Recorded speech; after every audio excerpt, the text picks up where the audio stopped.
안녕하세요, 창콩입니다.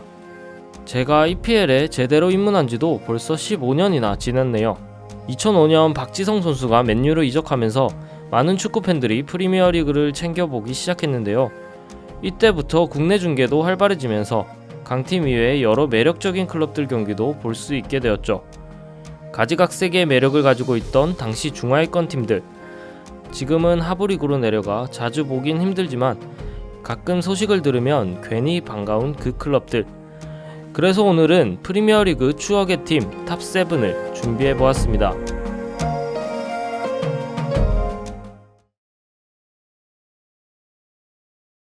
한국 팬이라면 좋은 기억만은 아닐 수도 있는 팀 7위는 퀸즈파크 레인저스입니다. QPR은 박지성 선수가 거쳐간 팀으로 유명한데 당시 윤석영 선수까지 합류하면서 한국인 선수가 2명이나 뛴 클럽이기도 했죠. 2011년 맨시티의 극적인 역전 우승 장면의 조연 역할을 담당한 팀이 바로 QPR이었는데요. 이후 말레이시아 재벌인 토니 페르난데스가 구단을 인수하면서 박지성, 줄리우스 세자르, 조세 보싱화, 그라네로, 크리스토페 삼바 등 승격팀에서 보기 힘든 선수들을 대거 영입하는 공격적인 행보를 보여주어 큰 관심을 모았었던 기억이 납니다.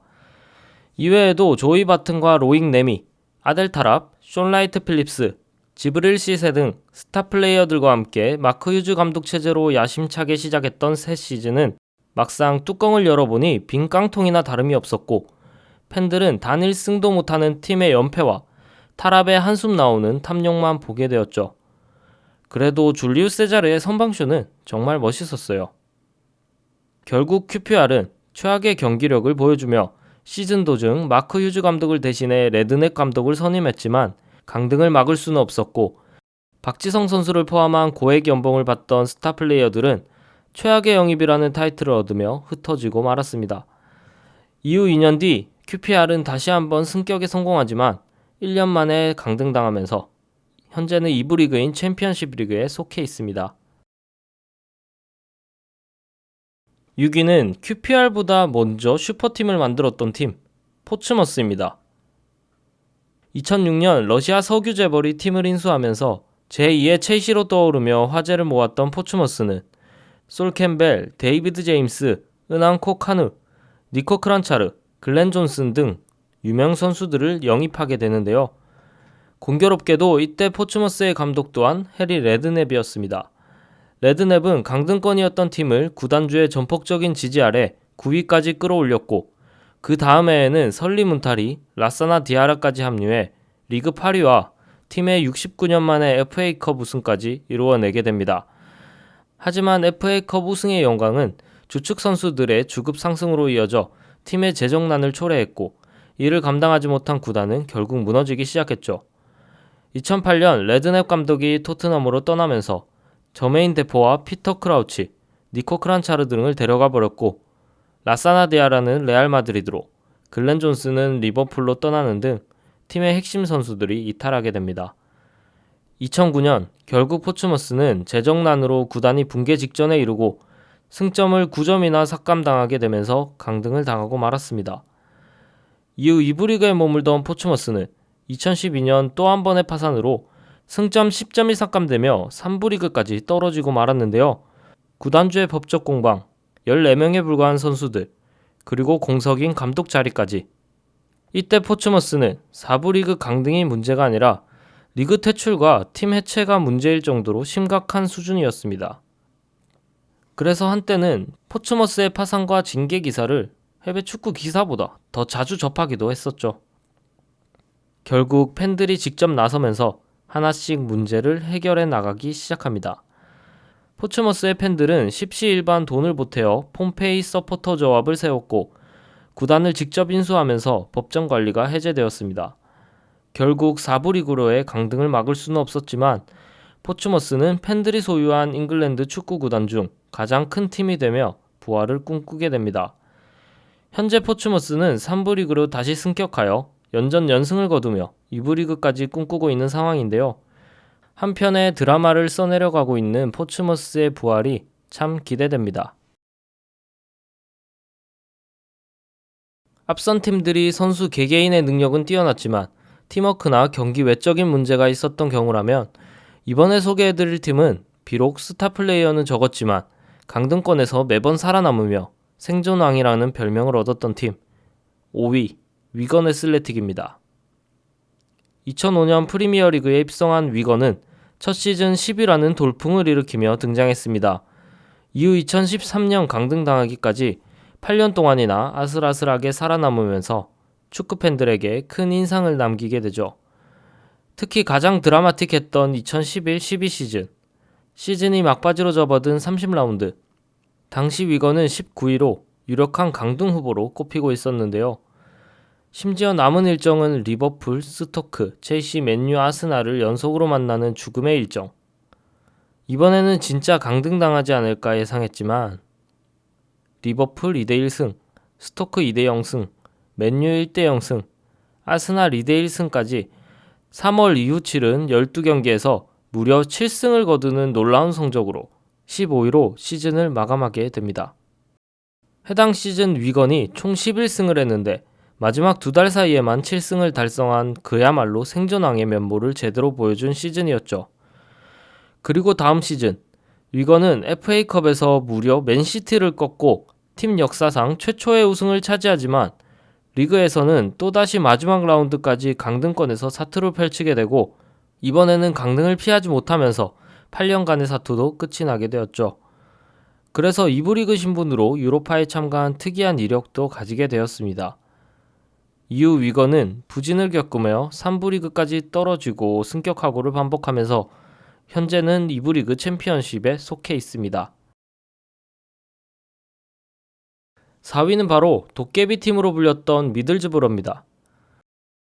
이 팀이 도깨비 팀으로 불렸던 이유는 약팀에겐 한없이 약하고 강팀에겐 또 강한 대인배스러운 모습을 보여주었기 때문인데요. 실제로 2006-2007 시즌 미들즈브러는 첼시에게 승리를 따내고 아스널과 리버풀에게는 무승부를 거두는 등 선방했지만 승격팀 3팀에게 모두 패배하면서 첫 승을 선물하기도 했죠. 그래서 미들즈브러가 리그의 밸런스를 조절해준다 라는 우스갯소리가 나오기도 했습니다. 이렇게 도깨비팀으로 유명세를 떨치고 있던 2007년 이동국 선수가 미들즈브러로 이적하며 국내 팬들에게도 관심을 받게 되는데요. 비드카와 야쿠브의 매력적인 공격진, 떠오르는 신예였던 다우닝, 유리 몸에서 잠시나마 부활한 우드게이트, 그리고 든든한 골키퍼 마크 슈알처 등 매력적인 축구를 선보이며 국내에서도 많은 팬들을 보유하기도 했었죠. 이후 아쉽게도 이동국 선수는 미들즈브러에서 적응에 실패하고 떠나게 되지만 프리미어리그에서 고군분투하던 미들즈브러는 2008-2009 시즌 강등을 당하게 되고 8년 뒤 프리미어리그에 잠깐 복귀하지만 또다시 강등되어 현재는 2부 리그 챔피언십에서 다시 승격을 노리며 중상위권을 유지하고 있습니다. 3위는 번개땅 썬더랜드입니다. 썬더랜드는 지동원 선수와 기성용 선수가 뛴 클럽으로 우리에게 친숙한 클럽인데요. 덕분에 경기 중계도 많았던 터라 자연스럽게 기억에 남는 팀이 되어버렸습니다. 2001년 지동원이 썬더랜드에 합류하는데 이때 존 오셔, 웨스 브라운 등 맨유 출신 선수들이 대거 영입되면서 맨유 커넥션이 구축되기도 했습니다. 그래서 박지성 선수 때문에 맨유 선수들에게 익숙하던 국내 팬들은 자연스럽게 썬더랜드 경기를 챙겨보곤 했죠. 당시 우승팀인 맨시티에게 선사한 지동원의 버저비터 골은 아직까지도 회자되며 잊지 못할 순간이 되었습니다. 2년 뒤에는 기성용 선수가 스완지에서 임대로 영입되는데요. 기성용은 1년간 대활약을 하면서 팀을 강등에서 구해내기도 했죠. 이때 썬더랜드에는 지금은 축구계에서 완전히 퇴출된 범죄자 아담 존슨과 한때 잉글랜드 최고 유망주 커너 위컴, 미친 피지컬을 가졌지만 그게 전부였던 조지 알티도어, 좋은 킥력을 갖추었던 세바스티안 라르손, 리버풀에서 임대해온 파비오 보리니, 엄청난 선방쇼를 선보이며 팀을 구해낸 비토 마노네 등 많은 선수들이 기억에 남는데요. 사실 이 시즌 썬더랜드는 기성용과 마노네, 아담 존슨, 그리고 후반기 코너 위컴 정도를 제외하면 전체적으로 최악의 경기력을 보여준지라 B클럽을 제치고 우선 중계를 해주던 방송사가 욕을 먹기도 했고 경기를 보는 팬들이 무지하게 고통을 받기도 했었죠.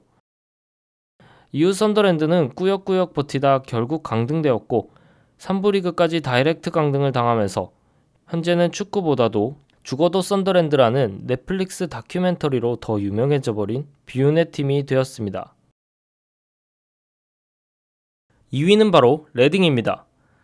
2006년 팀 역사상 처음으로 프리미어리그에 승격한 레딩은 단 2시즌만을 1부 리그에 머물렀지만 큰 임팩트를 남겼는데요. 특히 국내 팬들에게는 더더욱 큰 임팩트를 주기도 했었죠. 바로 설기현 선수가 레딩에서 활약했기 때문입니다. 승격 시즌인 2006년, 당시 리그 초반 레딩의 상승세를 이끈 설기현은 대단한 활약을 보여주며 팬들의 기대치를 높였지만 부상 이후 주전 자리에서 서서히 밀리는 모습을 보여주고 맙니다. 결국 다음 시즌 풀럼으로 이적하지만 얼마나 단기 임팩트가 강했으면 한 시즌밖에 안 뛰었는데도 설기현 하면 레딩이 떠오를 정도로 충격적인 활약이었죠. 이때 레딩은 무려 리그 8위를 달성하며 이변의 주인공이 되었는데요. 설기현뿐만 아니라 팀의 감독이었던 스티브 코펠과 중원의 핵심 스티브 시드웰부터 니키 쇼레이, 송커, 글렌 리틀, 굿나르손, 스티브 헌트, 그리고 케빈 도일과 리로이 리타까지 이렇게 정말 매력적인 팀이었던 레딩은 비록 당시 설기현 선수의 이적이 팀의 최다 이적료를 기록할 만큼 작은 중소 클럽이었고 짧은 시간 본 것이 전부이지만 아직까지 저에게는 좋은 추억으로 남아 있습니다. 이후 레딩은 2부 리그에 머물다 절치부심하여 2011-12 시즌 다시 한번 승격하지만 바로 강등되어 현재는 2부 리그 챔피언십에서 다소 부진한 모습을 보여주고 있습니다. 대망의 1위, 많이들 눈치채셨겠지만 바로 볼턴 원더러스입니다. 우리에겐 이청용 선수가 오랫동안 활약한 팀으로 더 익숙한 볼턴은 선 굵은 축구를 구사하던 상남자의 팀으로도 많은 사랑을 받았는데요.